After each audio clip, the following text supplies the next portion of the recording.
keuangan negara kita Jokowi. Anda tahu akibat nikel dilarang, ya, nikel dilarang, biji nikel yang dilarang, ya, biji nikel dilarang, 95% biji nikel itu dipakai untuk urusan Cina. Dikasih harga, kan ada harganya. Harganya di Shanghai $80. Pemerintah resmi menetapkan buat Cina-Cina itu $34. 95% produknya diekspor ke Cina. Bebas bayar pajak 30 tahun. Tolol itu namanya. Perkarakan saya, silakan Pak Jokowi. Saya sudah bilang kemana-mana. Bahkan sudah di sidang kabinet terataskan omongan saya itu.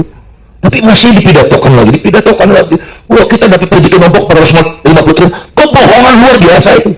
Kita kan sekarang rakyat Indonesia, Cina yang dapat 400 triliunnya itu. Jadi jangan main-main ngurus negara, Pak Jokowi. Ya, jangan naif itu gitu. Menurut saya keterlaluan, makanya saya bilang Pak Jokowi itu yang dia rusak bukan karena korupsi dengan Pak Harto, KKN. Yang dia rusak ini fondasi bernegara. Jadi harus dilawan. Yang bisa lihat lah. Ada yang beres nih, lembaga-lembaga negara. Polisi kayak begitu, enggak. Kejaksaan kayak begitu. Yang nangkep-nangkepin orang sekarang nangkep David Lim itu membuat saya pahlawan. Yang bisa menyuarakan itu ya, suara orang kecil itu. Maaf saya terlalu emosi. IKN tuh alat ya sederhana aja. Mana ada IKN dijadikan bisnis? Nggak ada. Namanya otorita, badan otorita kan otaknya bisnis, badan otorita itu otaknya bisnis. Ya, otorita Batam, otorita Jatiluhur, bisnis. Nah, kalau bisnis, itu hitungan bisnisnya tuh, kalau saya bangun properti di sana, penduduknya 5 juta. Dalam 10 tahun. Nggak bisa saya bikin properti, seperti Ciputra Group itu, bikin properti kalau penduduknya cuma 200.000 dan PNS semua. Mau Ciputra Group bangun kalau seluruh kebutuhan pegawai negeri dia yang bangun, gitu. Bisnis itu bisnis, namanya juga badan otorita. Jadi yang dibangun Pak Jokowi kan bukan ibu kota sebetulnya. Pusat bisnis baru memfasilitasi hampir semua oligarki di situ. Ada Hasim Johari Kusumo, data pengadaan air, ada Sukanto Tanoto yang pembayaran tanahnya tidak tahu kapan, ada Starbucks, ada Kopi Kenangan, yang gitu-gitu aja diurus sama negara ini. Starbucks, Kopi Kenangan gitu, ini apaan gitu. Ya, jadi insya Allah Presiden akan datang tidak akan melanjutkan ibu kota baru. Ya, bukan tidak akan melanjutkan ya, akan menunda untuk sementara. Kemudian fundamental. Sebetulnya yang ingin saya sampaikan tadi adalah saya ingin meyakinkan bahwa Indonesia itu insya Allah akan tidak masuk dalam perangkap resesi akibat resesi dunia. Itu aja sih, saya datang ke sini untuk itu. Ya, makanya saya jelaskan, insya Allah enggak. Ya mikronya, tapi soal ketimpangan apa segala macam nanti kita bahas gitu. Setuju saya semua tentang isu-isu yang Mas Roko juga, semua setuju deh. Nah, namun saya udah tunjukkan ekonomi dunia itu orang bicara resesi. Ini bahayanya loh. Ada survei Mas Bambang pasti tahu tuh. Ada survei yang menunjukkan gini, semakin banyak pembicaraan tentang resesi di media, semakin bakal kejadian gitu. Karena di mindset orang resesi itu yang ingin saya lawan. Enggak kok, Indonesia itu beda. Dan saya tunjukkan beda bukan karena Indonesia hebat. Bukan, gitu. Saya tunjukkan itu tadi peranan asingnya udah mulai turun. Ya karena Indonesia makin gak laku gitu. Ya, makin ke Vietnam, ke Bangladesh, gitu-gitu. Jadi investor ke Indonesia makin dikit. Nah, kalau makin dikit, kalau mereka kabur, ya nggak terlalu goyang gitu. Jadi, tapi kembali saya ingin mengimbangi setidaknya narasi tentang bahwa Indonesia terancam banget gitu, di depan mata resesi itu terjadi. Mikro-mikronya saya sepakat. Terima kasih.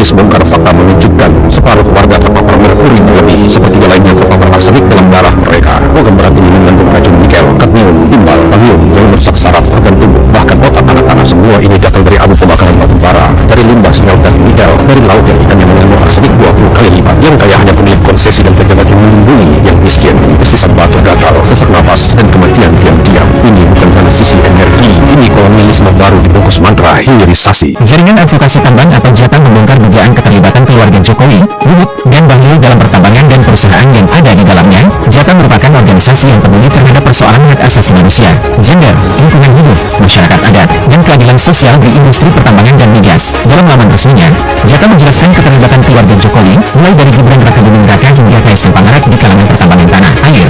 Keterlibatan Luhut Binsar Panjaitan sebagai Menteri Koordinator Bidang Kemaritiman dan Investasi RI serta Bahlil Lahadalia sebagai Menteri Investasi RI juga diungkap Jatang. Bahlil disebut memiliki keterkaitan dengan PT Neta Mineral Pradana, perusahaan tambang nikel yang memiliki 2 izin pertambangan di Konawe Utara, Sulawesi Tenggara. Kemudian saham perusahaan PT Neta Mineral Pradana dimiliki oleh PT Riva Capital sebesar 10% dan PT Papua Bersama Unggul sebesar 90% yang merupakan perusahaan milik Bahlil. PT Riva Capital disebut juga telah mengeksplorasi 39.000 hektar batu bara di Fakfak, Papua Barat dan 11.000 hektar pertambangan nikel di Halmahera. Sedangkan Luhut terkait dengan PT Energi Kreasi Bersama yang merupakan perusahaan patungan antara PT Goto Gojek Tokopedia Tbk dan PT TBS Energi Utama Tbk atau TOBA. Disebutkan PT TBS Energi Utama Tbk adalah milik Luhut. Elektro merupakan perusahaan yang fokus mengembangkan ekosistem dan industri kendaraan listrik secara terintegrasi dari hulu hingga hilir. Sedangkan kedua putra Jokowi terkait dengan PT Energi Mineral Langgeng melalui PT Rakabu Sejahtera yang bermitra dengan BP Migas dalam eksplorasi di Blok South East Madura seluas 456.734 hektar. Sedangkan saham PT Rakabu Sejahtera disebut-sebut dimiliki oleh keluarga Jokowi sebanyak 16.193 saham dan Kaisang menjabat sebagai komisaris. Berdasarkan pemaparan Jatang, Direktur Utama PT Rakabu Sejahtera adalah Arif Budi Sulistyo yang merupakan kakak ipar Jokowi.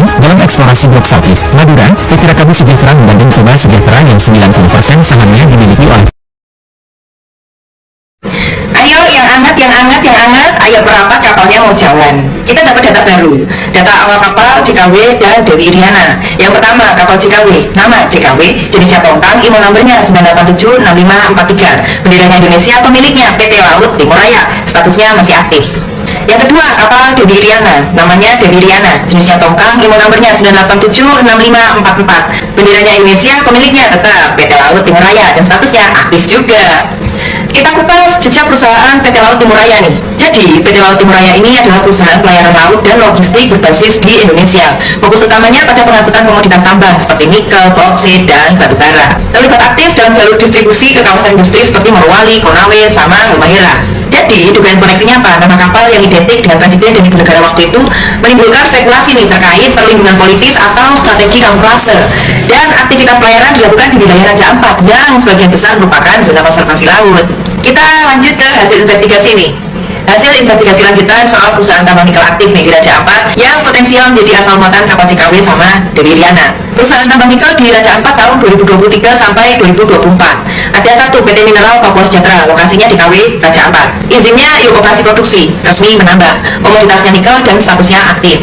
Afiliasinya apa? Terkoneksi langsung dengan PT Laut Timur Raya, pemilik kapal JKW dan Dewi Iriana. Catatan, kemungkinan besar jadi asal ore yang diangkut.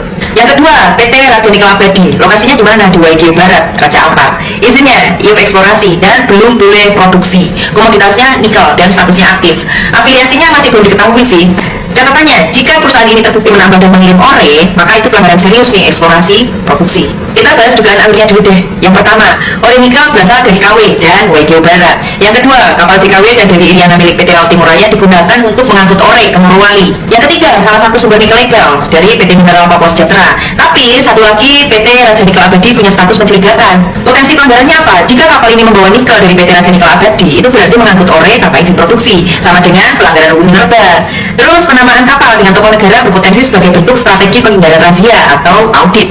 Ini udah aku rangkum semuanya, profil lengkap pemegang saham dan direksi dari perusahaan-perusahaan kunci dalam jaringan kapal JKW dan Dewi Iriana. Yang pertama, PT Laut Timur Raya, pemilik kapal JKW dan Dewi Iriana. Direksinya Andika Prasetya sebagai direktur utama dan Yusuf Akbi sebagai direktur operasional. Pemegang sahamnya Andika Prasetya di 45%, terus ada PT Mitra Samudra Abadi di 35%, dan Yayasan Bahari Nusantara di 20%. Catatannya apa? Yayasan Bahari Nusantara terdaftar sebagai yayasan maritim non-profit. Namun, kerap muncul nih dalam skema investasi laut dalam yang diduga sih menjadi entitas proksi. Yang kedua, PT Mineral Papua Sejahtera, pemilik konsesi tambang legal di KW Raja Ampat.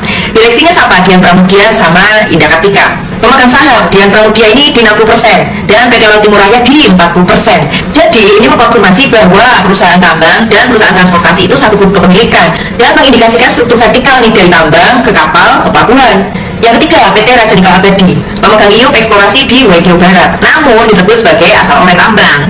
Direksinya ada Ron Yuda sama Hendrik Kalami. Pemegang saham Ron Yuda di 80% dan CV Kalami Bersaudara di 20%. Catatannya apa? Ron Yuda dikenal sebagai mantan kontraktor jalan tambang di Papua Barat. CV Kalami Bersaudara memiliki afiliasi lokal yang kuat, namun belum transparan di laporan pajak sama OSS-nya. Terus temuan kuncinya apa? PT Laut Timur Raya tidak hanya operator, tapi juga pemilik tambang melalui PT Mineral Papua Sejahtera. Jadi hubungan vertikal ini menyederhanakan jalur distribusi, tapi menyamakan potensi konflik kepentingan dan kontrol tunggal. Terus tidak ditemukan keterlibatan nama tokoh negara secara langsung di atas saham. Namun nama kapal dan yayasan afiliasi membuka ruang pertanyaan nih, apakah pengaruh ini digunakan secara tidak langsung? Terus siapa sih yang sebenarnya sedang berlayar di atas hukum? Pertanyaan yang bagus, nggak cuma puitis, tapi langsung menghantam tepat ke inti jaringan. Kita bahas deh, yuk kita buka jawabannya satu persatu. Yang secara fisik berlayar itu kapal JKW dan Dewi Iriana. Kapal tongkang dengan nama simbolik mengangkut nikel dari Raja Ampat ke Morowali. Tapi kapal hanyalah benda mati guys. Kapal ini nggak tahu hukum, cuma tahu rute sama jadwal muatan. Terus yang mengendalikan jalur ya korporasi. Korporasinya siapa? Ya PT Laut Timur Raya, pemilik kapal. Pemegang saham mayoritas tambang di KW atau di PT Mineral Papua Sejahtera itu sendiri. Jadi PT Laut Timur Raya ini bekerja sebagai lengan kanan guys dari jaringan tambang ke transporter terus ke smelter yang menyembunyikan kepemilikan yayasan dan perusahaan cangkang. Wih, Yayasan Bahari Nusantara terhubung dengan program CSR dan hibah negara, tapi punya 20% saham di kapal tambang. Terus ada lagi di PT Mitra Samudra Abadi, perusahaan mitra yang dibiayai oleh PT Batra Investama Global. Jadi ini tuh punya rekan jejak akrab dengan proyek-proyek pelabuhan kecil alias titik muat nikel. Terus yang merancang pola ini siapa sih? Ya elit bisnis sama birokrat balik tirai. Balik lagi, tidak ada nama pejabat aktif dalam akta, tapi penamaan kapal menunjukkan niat simbolik. Relasi antar yayasan dan perusahaan logistik membuka peluang pemanfaatan koneksi non formal untuk imunisasi hukum. Mereka nggak duduk di kokpit kapal, tapi yang mengarahkan dari ruang rapat. Hanya siapa? Terus yang menghindari regulasi, ya skema vertikal sih. Perusahaan tambang punya kapal di pelabuhan, terus berlayar hingga smelter sama dengan satu jalur di dalam satu grup. Artinya ya kontrol atas seluruh rantai nilai, sekaligus kemampuan menyembunyikan praktik abu-abu seperti muatan dari tambang ilegal. Jadi siapa sih yang benar-benar sedang berlayar di atas hukum? Wih, ya bukan kapalnya, bukan sopirnya, tapi para arsitek di balik jaringan vertikal yang tahu betul nih cara menyelundupkan keuntungan lewat legalitas sama simbol. Mereka nggak perlu melanggar hukum, mereka cukup menulis hukum yang melengkung sesuai arah angin bisnisnya. Ini, udah mulai nebak belum siapa nih?